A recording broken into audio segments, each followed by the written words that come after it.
പ്രശാന്ത്ജി, Philippines ഇന്ത്യയിൽ നിന്ന് BrahMos missile വാങ്ങിയിട്ടുണ്ട്.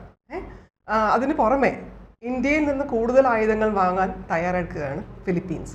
ഇത് അതിനെക്കുറിച്ചുള്ള കൂടുതൽ കാര്യങ്ങൾ ചർച്ച ചെയ്യാൻ സാധ്യതകൾ ഉണ്ട്.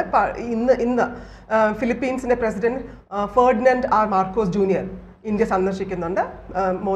പ്രധാനമന്ത്രി മോദിയുമായിട്ട് ചർച്ച ചെയ്യുമായിരിക്കും. അപ്പോൾ അവർ പറയുന്നത് എന്ന് പറഞ്ഞാൽ ഇന്ത്യ വികസിപ്പിച്ച ആയുധങ്ങൾ ഉയർന്ന നിലവാരമുള്ളതാണെന്നും കൂടുതൽ ആയുധങ്ങൾക്ക് ഞങ്ങൾക്ക് വാങ്ങാൻ താല്പര്യമുണ്ടെന്നാണ്. ഇപ്പോൾ കിട്ടുന്ന വേറെ ഇൻഫർമേഷൻ എന്ന് പറഞ്ഞു കഴിഞ്ഞാൽ ഫിലിപ്പീൻസ് മാത്രമല്ല, കിഴക്കൻ ഏഷ്യൻ രാജ്യങ്ങൾ ഉൾപ്പെടെയുള്ള പല രാജ്യങ്ങളും ഇന്ത്യയിൽ നിന്ന് ആയുധങ്ങൾ വാങ്ങിക്കാൻ തയ്യാറെടുത്ത് മുമ്പോട്ട് വന്നിരിക്കുകയാണ്. അപ്പോൾ എന്താണ് ഇന്ത്യയുടെ ഒരു അല്ലേ? തീർച്ചയായിട്ടും കഴിഞ്ഞ ദിവസം നമുക്കിതിനെക്കുറിച്ച് നമ്മൾ പെട്ടെന്ന് അത്ഭുതപ്പെട്ടു. ഈ ട്രംപ് ഇറക്കുമതി തീരുവ വർദ്ധിപ്പിക്കുന്നു, നമുക്കെതിരെ ഉപരോധം ഏർപ്പെടുത്തുന്നു. അപ്പോൾ റഷ്യയിൽ നിന്ന് എണ്ണ വാങ്ങുന്നതാണ് പ്രശ്നം എന്നൊക്കെയാണ് നമ്മളൊക്കെ പെട്ടെന്ന് കരുതിയിരുന്നത്. പക്ഷെ അതിനേക്കാളും ഒക്കെ വലിയൊരു അപകടം അമേരിക്ക മണക്കുന്നു. കാരണം പല ലോകരാജ്യങ്ങളും അമേരിക്കയിൽ നിന്ന് ആയുധങ്ങൾ വാങ്ങിക്കൊണ്ടിരുന്നത് അവസാനിപ്പിച്ചു. അവർ ട്രംപിനെയൊക്കെ ഒഴിവാക്കിയിട്ട് ഇപ്പോൾ ഇന്ത്യയിൽ നിന്ന് ആയുധങ്ങൾ വാങ്ങാൻ തീരുമാനിക്കുകയും ആയുധങ്ങൾ വാങ്ങാൻ ഓർഡറുകൾ നൽകുകയും കുറേ ആയുധങ്ങൾ വാങ്ങുകയും ചെയ്തു. ഞാൻ ഒരു രാജ്യങ്ങളുടെ നീണ്ട നിര ഇപ്പോൾ പേരുകളൊക്കെ പറഞ്ഞ് ഞാനത് ഇത് ചെയ്യുന്നില്ല, കുറച്ച് കാര്യങ്ങൾ പറയാം. ഇപ്പോൾ ഫിലിപ്പീൻസിൻ്റെ കാര്യം പറഞ്ഞു, അതുപോലെ ഇന്തോനേഷ്യ, അതുപോലെ തന്നെ നമ്മുടെ അർമേനിയ, ഇവരൊക്കെ ഇപ്പോൾ ഇന്ത്യയിൽ നിന്ന് ആയുധങ്ങൾ വാങ്ങിക്കൊണ്ടിരിക്കുകയാണ്. നേരത്തെ അമേരിക്കയും റഷ്യയും ചൈനയും ഇസ്രയേലും ഒക്കെ ആയിരുന്നു അവിടുത്തെ ഒരു എന്താ പറയുക മൊണോപ്പൊളി. ചില തോക്കുകളുടെ കാര്യത്തിൽ, പീരങ്കികളുടെ കാര്യത്തിൽ, മിസൈലുകളുടെ കാര്യത്തിലൊക്കെ ഇങ്ങനെ ഓരോരുത്തർക്കും മൊണോപ്പൊളി ഉണ്ടായിരുന്നു. റഷ്യ ഇപ്പോഴും മോശമല്ല, അമേരിക്കയും മോശമല്ല. പക്ഷേ ഈ ഓപ്പറേഷൻ സിന്ദൂറുമായി ബന്ധപ്പെട്ട് നടന്ന ആ കാര്യങ്ങൾ അത് ഇന്ത്യയുടെ മാർക്കറ്റ് വല്ലാതെ കൂട്ടി. ഈ ഇന്ത്യയുടെ ആയുധങ്ങൾക്ക് കിട്ടുന്ന ഒരു എന്താ പറയാ അക്സെപ്റ്റൻസ് അത് മറ്റു രാജ്യങ്ങൾക്ക് ഇപ്പോൾ കിട്ടുന്നില്ല എന്നുള്ളത് സത്യമാണ്. ഈ ബ്രഹ്മോസിന്റെ കാര്യം തന്നെ എടുക്കാം. നമ്മളിപ്പോൾ വിൽപ്പനയ്ക്ക് വെച്ചിരിക്കുന്നത് സൂപ്പർസോണിക് മിസൈൽ, ക്രൂയിസ് മിസൈൽ ാണ് നമ്മൾ വിൽപ്പനയ്ക്ക് വെച്ചിരിക്കുന്നത്. പക്ഷേ നമ്മൾ ഹൈപ്പർസോണിക് ഡെവലപ്പ് ചെയ്ത് കഴിഞ്ഞു. ഈ ശബ്ദത്തിൻ്റെ വേഗത്തിൽ സഞ്ചരിക്കുന്ന മിസൈൽ കൂടാതെ ശബ്ദത്തിൻ്റെ 2 ഇരട്ടിയോ 3 ഇരട്ടിയോ കൂടുതൽ വേഗത്തിൽ സഞ്ചരിക്കുന്ന മിസൈലുകളെ ആണ് നമുക്കിപ്പോൾ ഉള്ളത് എന്ന് വേണമെങ്കിൽ പറയാം. അത് നമ്മൾ ഡെവലപ്പ് ചെയ്ത് കഴിഞ്ഞു. അപ്പോൾ ഇപ്പോൾ ഈ ഫിലിപ്പീൻസ് നേരത്തെ തന്നെ നമ്മുടെ കയ്യിൽ നിന്ന് ബ്രഹ്മോസ് വാങ്ങിയിട്ടുണ്ട്. അത് കൂടാതെ കൂടുതൽ ആയുധങ്ങൾ വാങ്ങുന്നത്, അതായത് നമുക്ക് ശക്തമായ വ്യോമ പ്രതിരോധ സംവിധാനമുണ്ട്. ഇപ്പോൾ ഡ്രോണുകൾ കൊണ്ട് നമ്മളെ ആക്രമിക്കാൻ ശ്രമിച്ചാൽ അത് വിജയിക്കില്ല. അത് ഓപ്പറേഷൻ സിന്ദൂറിൽ കണ്ടു. അതുപോലെ തന്നെ മിസൈലുകൾ, വ്യോമാക്രമണം, പോർവിമാനങ്ങൾ ഉപയോഗിച്ച് ആക്രമിക്കാൻ വരിക, ഇതൊന്നും ഇനി ഈ ഇന്ത്യൻ അതിർത്തി കടന്ന് ഇങ്ങോട്ടേക്ക് വരാൻ പറ്റാത്ത വണ്ണം അതിശക്തമായ പ്രതിരോധം ഉയർത്താൻ നമുക്ക് സാധിച്ചിട്ടുണ്ട്. അത് നമ്മൾ റഷ്യയിൽ നിന്ന് വാങ്ങിയതുണ്ട്, കൂടാതെ നമ്മുടെ DRDO ശാസ്ത്രജ്ഞന്മാർ വികസിപ്പിച്ചെടുത്തതുണ്ട്. അതിനെക്കുറിച്ചൊക്കെ കൂടുതൽ വിവരങ്ങളൊന്നും നമുക്ക് പങ്കുവയ്ക്കാൻ പറ്റില്ല. കാരണം നമുക്ക് കിട്ടുന്ന വിവരങ്ങൾ പലതും ഈ 1/4 അതായത് നമ്മുടെ കൈവശം എന്തൊക്കെയുണ്ടോ അതിൻ്റെ 1/4 വിവരങ്ങൾ മാത്രമേ അവർ മാധ്യമങ്ങൾക്ക് അങ്ങനെ ആയിരിക്കണമല്ലോ, അതെ, മാധ്യമങ്ങൾക്ക് കൈമാറുള്ളൂ. ഇപ്പൊ നമ്മുടെ കയ്യിൽ ഉദാഹരണത്തിന് 5ാം തലമുറ സ്റ്റെൽത്ത് വിമാനം ഉണ്ടെന്നിരിക്കട്ടെ, അങ്ങനെയാണെന്നല്ല ഞാൻ പറയുന്നത്. പക്ഷേ നമ്മുടെ സൈന്യം അത് പറയില്ല, അത് ഗവേഷണത്തിലാണ്, അത് പരീക്ഷണമൊക്കെ നടന്നുകൊണ്ടിരിക്കുകയാണ്, അതായിട്ടില്ല എന്നൊക്കെ പറയുള്ളൂ. അവരൊരിക്കലും പൂർണ്ണമായ വിവരങ്ങൾ പുറത്തുവിടില്ല. അങ്ങനെ തന്നെയാണ് പറയുന്നത്. 5ാം ജനറേഷൻ ഇല്ലാത്തത് കൊണ്ടാണ് F-35 വാങ്ങിക്കാൻ നമ്മൾ കരാർ ആലോചിച്ചത് അമേരിക്കയായിട്ട്. ഉഗ്രൻ അടിയാണ് അത്, അത് അമേരിക്കയ്ക്ക് വലിയ അടിയാണ്. അപ്പോൾ ഈ ട്രംപൊക്കെ സത്യം പറഞ്ഞാൽ ഇന്ത്യക്കെതിരെ ഇത്തരത്തിൽ, കാരണം അമേരിക്കയുടെ എക്കോണമി വലിയ രീതിയിൽ ഇടിഞ്ഞു പോകും. അതിൻ്റെ ഒരു കണക്ക് ഞാൻ പറയാം. ഇപ്പോൾ ഈ Ferdinand R Marcos junior India സന്ദർശിക്കുന്ന വേളയിൽ ഇതുമായി ബന്ധപ്പെട്ട് പുതിയ കരാറുകളിൽ ഏർപ്പെടും എന്നാണ് നമുക്ക് കിട്ടുന്ന വിവരം, അല്ലേ?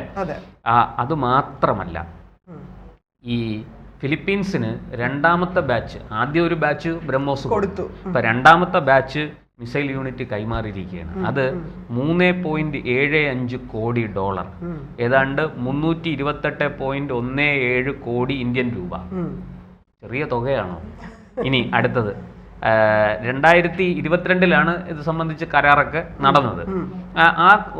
അന്ന് ഒപ്പുവെച്ച കരാറിന്റെ അടിസ്ഥാനത്തിലുള്ളതാണ് ഇപ്പോൾ കൈമാറിയത്. ഇപ്പൊ കൈമാറിയപ്പോൾ അതിന്റെ പണവും അവർ തന്നു. ഇനി ഇത് ഇവര് മാത്രമാണ്, ഫിലിപ്പീൻസ് മാത്രമല്ല, വരുന്നു ഇന്തോനേഷ്യ, വിയറ്റ്നാം. ഇന്തോനേഷ്യ ചർച്ച നടക്കുന്നത് $4.5 കോടി ഇടപാടാണ്. അപ്പോൾ 4.5 കോടി ഇത് അമേരിക്കയ്ക്ക് പോകേണ്ടിയിരുന്നതാണ് ഇന്ത്യയിലേക്ക് വരുന്നത്. അതുപോലെ തന്നെ ഈ ഇന്തോനേഷ്യയുടെ ഭരണാധികാരിയാണ് നമ്മുടെ റിപ്പബ്ലിക് ഡേ പരേഡിലൊക്കെ പങ്കെടുത്തത്. അപ്പൊ ഇവരെയൊക്കെ വെറുതെ അല്ല ഇങ്ങോട്ട് വിളിച്ചുകൊണ്ട് വരുന്നതും സൽക്കരിക്കുന്നതും ഒക്കെ. അതാണ് ഈ ഗുജറാത്തി കച്ചവടക്കാരന്റെ ബുദ്ധി മോദി വളരെ കൃത്യമായിട്ട് ആയുധ വ്യാപാരത്തിൽ ചെലവഴിക്കുന്നു, അല്ലെങ്കിൽ അതിനെ ഉപയോഗിക്കുന്നു എന്നുള്ളതിന്റെ തെളിവാണ് ഇതൊക്കെ. ഇനി ഈ വിയറ്റ്നാം ആണെങ്കിലോ $6.5 കോടി 6.25 കോടി ഇടപാടാണ് വിയറ്റ്നാം നടത്താൻ പോകുന്നത്. ഇനി ഈ വിയറ്റ്നാമിന് നമ്മളിപ്പോൾ ഈ കുറച്ച് മുമ്പേ, അതായത് ഈ പ്രതിരോധ സഹകരണം വർദ്ധിപ്പിക്കുന്നതിൻ്റെ ഭാഗമായി കുറച്ച് നാളുകൾക്ക് മുമ്പ് നമ്മൾ അവർക്ക് 12 ഹൈസ്പീഡ് ഗാർഡ് ബോട്ടുകൾ കൊടുത്തിരുന്നു. നമ്മൾ ഉണ്ടാക്കിയതാണ് ഈ ഗാർഡ് ബോട്ടുകൾ. ഇത് ഓരോന്നിനും $1 കോടി വില.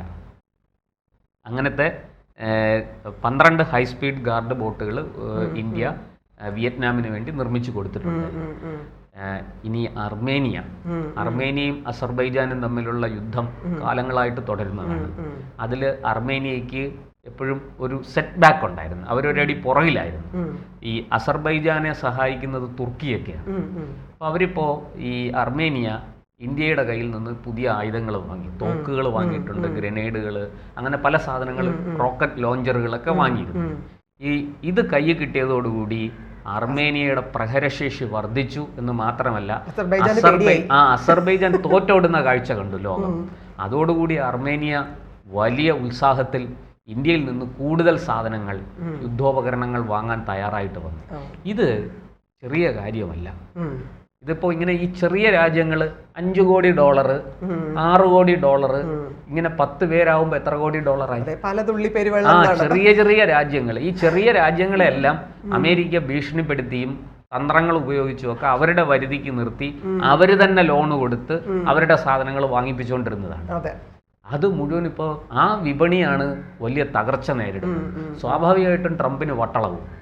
ട്രംപിനെ സംബന്ധിച്ച് അമേരിക്ക വലിയ സാമ്പത്തിക പ്രതിസന്ധിയിലൂടെ കടന്നു പോകുന്ന ഒരു കാലമാണ്. അമേരിക്കയെ സംബന്ധിച്ച് അവരുടെ ആളോഹരി കടം വളരെ വർദ്ധിച്ചു. 1,10,000 ഡോളറാണ് ഒരു മനുഷ്യന്റെ കടം. അവിടുത്തെ ഒരു അമേരിക്കൻ പൗരന്റെ കടം, ആളോഹരി കടം എന്ന് പറയുന്നത് $1,10,000. ഒന്ന് ആലോചിച്ച് നോക്കൂ, അമേരിക്ക എത്ര വലിയ പ്രതിസന്ധിയിലൂടെയാണ് കടന്നു പോകുന്നത്. അങ്ങനെ കടന്നു പോകുന്ന അമേരിക്കയെ സംബന്ധിച്ച് അവരുടെ പ്രധാന വരുമാന മാർഗം ആയുധക്കച്ചവടമാണ്. വരുമാന മാർഗങ്ങളിൽ ഒന്ന് ആയുധക്കച്ചവടമാണ്. ആ വിപണിയാണ് ഇന്ത്യ പിടിച്ചെടുക്കുന്നത്. സ്വാഭാവികമായിട്ടും ട്രംപിനും അമേരിക്കയ്ക്കും ഒന്നും അത് സഹിക്കില്ല. ഇനിയിപ്പോ ട്രംപ് മാറി നാളെ വേറൊരു ഭരണാധികാരി വന്നെന്നിരിക്കട്ടെ, അവരും ഇന്ത്യയോട് ഇതൊക്കെ തന്നെ ചെയ്യും. കാരണം ഇന്ന് ഇന്ത്യ അമേരിക്കയുടെ ഒരു വലിയ കോമ്പറ്റീറ്ററായിട്ട് വളർന്നിരിക്കുന്നു. അമേരിക്കയോട് മത്സരിക്കാൻ, ആയുധ വിപണിയിൽ അമേരിക്കയോട് മത്സരിക്കാൻ തക്കവണ്ണമുള്ള ഒരു തലത്തിലേക്ക് ഇന്ത്യ ഉയരാൻ തുടങ്ങിയിരിക്കുന്നു. അതിന്റെ ഒരു പക്ഷേ അതിന്റെ ആദ്യത്തെ 1, 2, 3 ചുവടുകളെ ഇന്ത്യ ആയിട്ടുണ്ടാവും. പക്ഷെ എങ്കിലും ആ ചുവട് വെച്ചു എന്ന് മാത്രമല്ല, അമേരിക്ക ഭയപ്പെടുന്നു. ഇന്നിങ്ങനെയാണെങ്കിൽ നാളെ എന്തായിരിക്കും? ഞാൻ നേരത്തെ പറഞ്ഞു, നമ്മൾ 1/4 വിവരങ്ങളെ പുറത്തു വിടും.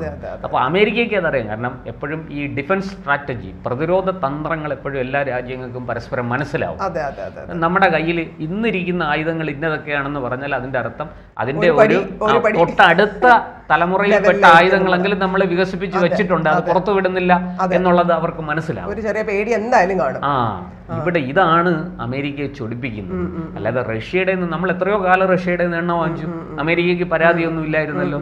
അപ്പോൾ ഇത് ഈ പറയുന്ന രീതിയിലുള്ള ആയുധ വ്യാപാര രംഗത്തേക്ക് ഇന്ത്യ കടന്നു വരികയും മേക്ക് ഇൻ ഇന്ത്യ ഒരു വിജയമാകുകയും അതെ, അതാണ് ഞാനിപ്പോ പറയാൻ ഉദ്ദേശിച്ചത്.